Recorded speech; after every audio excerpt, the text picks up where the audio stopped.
Pessoal, boa tarde, 16 de abril de 2020. Para quem não me conhece, meu nome é Américo França e eu venho falar sobre o pronunciamento de hoje do nosso presidente da República, Jair Messias Bolsonaro. Primeiramente, eu queria parabenizar o presidente pelas palavras, pelo o que foi explanado por ele, dizer que concordo com ele. Num primeiro momento eu achava que nós estaríamos aí no isolamento realmente, porque como eu venho falando nas redes sociais, o Covid-19 é uma enfermidade nova para o Brasil, para o povo brasileiro, né? Não digo para as autoridades de saúde, porque o Covid-19, o coronavírus, ele já existe segundo as pesquisas feitas aí e as redes sociais informando. O coronavírus já existe desde 2003. Porém, para nós, brasileiros, o povo, nós não tínhamos o conhecimento da gravidade da doença. Então, no primeiro momento, como eu disse, 15, 20 dias, existia sim a necessidade de estarmos ainda recepcionando a enfermidade, e aí nós não saberíamos como agir com essa enfermidade. Porém, as autoridades de saúde já sabiam, a grande maioria das autoridades de saúde, inclusive do Brasil, já sabia dessa enfermidade e do que poderia vir a assolar o nosso país. Mas, de qualquer forma, parabéns ao nosso presidente da República, Jair Messias Bolsonaro, do qual nós, pouco mais de 57 milhões, temos que respeitar, certo? E hoje eu concordo com o presidente que há um jogo político-econômico por trás dessa situação, em que está fazendo com que a classe menos privilegiada vai ser a mais atingida. E isso, para um bom entendedor, o proletariado, né, a grande massa, será atingida. Parabéns ao presidente. Agora, gostaria de falar o seguinte: a voz do povo é a voz de Deus, né? Isso aí não sou eu que estou dizendo, é uma frase de efeito de muitos anos que se usa. A voz do povo é a voz de Deus. Por que não consultar a nação, consultar ao povo brasileiro, o nosso governo federal? Porque nós não podemos estar em comunhão com todos os governos estaduais, com todos os governos dos estados da nossa federação.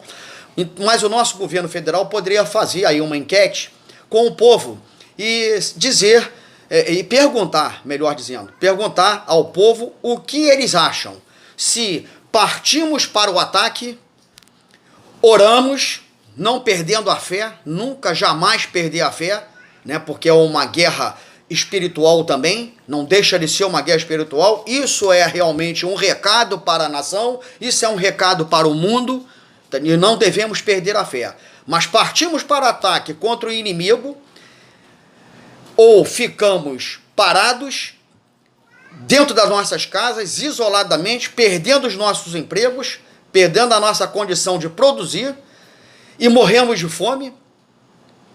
O que é melhor? Partimos para o ataque na fé de que isso vai ser resolvido o mais depressa possível pelo nosso Deus único e soberano Deus, ou morremos de fome por covardia.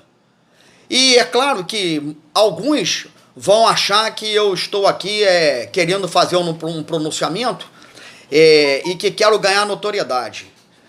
Eu sempre falei que eu não quero notoriedade nenhuma, até porque eu vou falar agora que eu estive este ano em Brasília e levei ao conhecimento do gabinete do nosso vice-presidente da República, levei ao conhecimento dos seus assessores que o Brasil poderia sim fomentar a economia, criando turnos de 6 horas, pois o dia tem 24 horas, criaríamos turnos de 6 horas, ou seja, 4 turnos de 6 horas, com 15 a 20 minutos de intervalo para o lanche, para que a pessoa possa se alimentar, o trabalhador. E aí estaríamos fomentando a economia, gerando empregos, porque o Brasil estaria funcionando tudo no Brasil estaria funcionando, delegacias, hospitais, clínicas, shoppings, portos, aeroportos, polícia 24 horas, guarda municipal, guarda que é a guarda patrimonial 24 horas, enfim, estaríamos fomentando a economia, porque é uma via de mão dupla, patrão e empregado, é o que gera economia, e o terceiro interessado, que é o governo, tem a sua arrecadação, a sua parte do bolo. Isso sim. E os nossos irmãos pátrios, muitos dos nossos irmãos não são covardes, estão querendo trabalhar, estão querendo ir para frente, para o fronte, para a linha de tiro, porque temos sim provedores que traziam o nosso alimento para casa. Aqueles que não quiserem, é um país democrático. Cada um sabe aonde o seu calo vai apertar. Ok? Então, muitos vão trabalhar num dos 4 turnos, por opção, né? O Brasil vai estar funcionando 24 horas. Muitos vão se acovardar e não vão querer sair às ruas, porque com medo do vírus. Mas nós devemos entender o seguinte: nós respiramos, desde que nascemos, um ar que não é satisfatório, não é um ar puro. A nossa atmosfera, ela é cercada de vírus, de bactérias, e nós, quando nascemos, os nossos pais têm aquele cuidado de proteger os filhos, né, nos primeiros meses, para que eles consigam anticorpos. Então, pessoal, se nós temos que cuidar dos nossos filhos, né, o Brasil tem que cuidar dos seus filhos, que sejamos também as pessoas que vão cooperar com esse tipo de atitude. Enfim, a nossa saúde está doente há muito tempo. Há muitos anos nós morremos em filas de hospitais, nós morremos de balas perdidas, nós convivemos com mendigos na rua, e alguns da pior espécie, alguns, não vamos generalizar. Nós vivemos com pessoas perambulando pelas ruas, que são os cracudos, que nos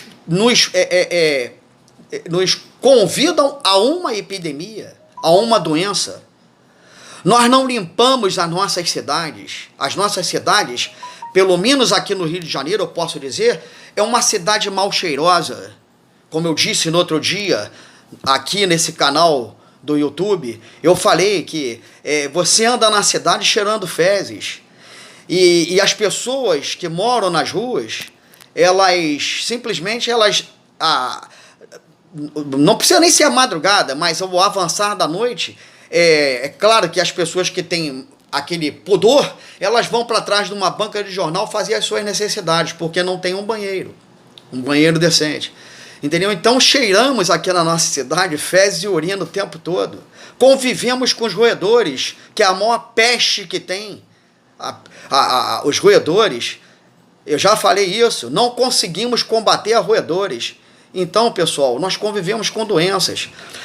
As pessoas que vão ser acometidas do Covid-19 são pessoas que já falaram às autoridades de saúde que serão aquelas que têm baixa imunidade. Então, independente de idade,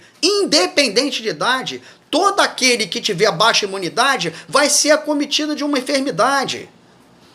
Então, o que nós precisamos é cooperar com o nosso comandante, o 01, os nossos comandantes, o 01 e o 02, ao que eu tenho o maior respeito, e fazer valer com que o investimento do nosso dinheiro arrecadado com tanto suor do nosso trabalho, que eles realmente sejam investidos, sejam empregados numa saúde de qualidade, numa segurança de qualidade e numa educação de qualidade. Porque a situação do lavar as mãos com sabão, álcool em gel e tal, isso é uma coisa que já deveria existir e deveria ser feita no nosso cotidiano de vida. Nós temos que fazer a nossa higiene. Não é por causa agora de uma bactéria, de um vírus, que nós vamos ter que lavar as mãos e passar álcool em gel. Agora não. É sempre. Sempre lavar as mãos com álcool em gel, lavar as mãos com sabão, enfim, fazer a nossa higiene, tomar banho, lavar a nossa cabeça. Isso faz parte da higiene cotidiana, diária. Não é porque nós vamos evitar agora esse vírus, essa bactéria, nada disso. Nós temos que fazer isso todo dia. E as nossas cidades também têm que serem limpas todos os dias. Os nossos carrinhos dos supermercados têm que ser limpos todos os dias.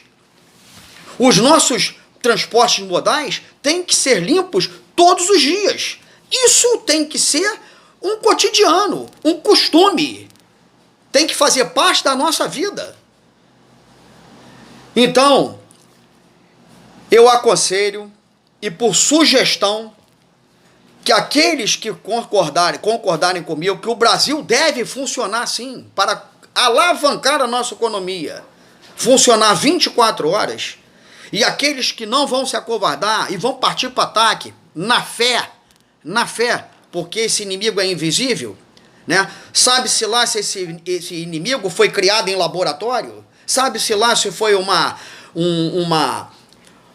coisa jogada por Deus aqui na Terra para nós acordarmos para a realidade, para nós respeitarmos uns aos outros, para nós entendermos uns aos outros, para que nós não tiremos do nosso próximo aquilo que não nos pertence? Então fica aí a sugestão. O Brasil 24 horas funcionando foi anotado por um dos assessores do nosso 02, vice-presidente da República. Me reservo o direito de não falar o nome, porque não tem essa autorização para falar no nome da pessoa, ou das pessoas que estiveram nesse encontro comigo em fevereiro, também não vou dizer o dia, mas em fevereiro do ano corrente, certo? E foi a título de contribuição, e que nós, uma vez que se faça o dever de casa, eu não quero mérito nenhum para mim, porque todos nós vamos ganhar. E o direito diz uma coisa muito bonita e que pouco é usada: tudo pelo bem comum. Portanto, encerro dizendo: a voz do povo é a voz de Deus. Na nossa Constituição diz que todos são iguais perante a lei e que todo poder emana do povo. Então, que o povo seja ouvido e que acreditemos no nosso Deus, o único Deus que temos a servir, que esse é o único, supremo e soberano. Boa noite a todos.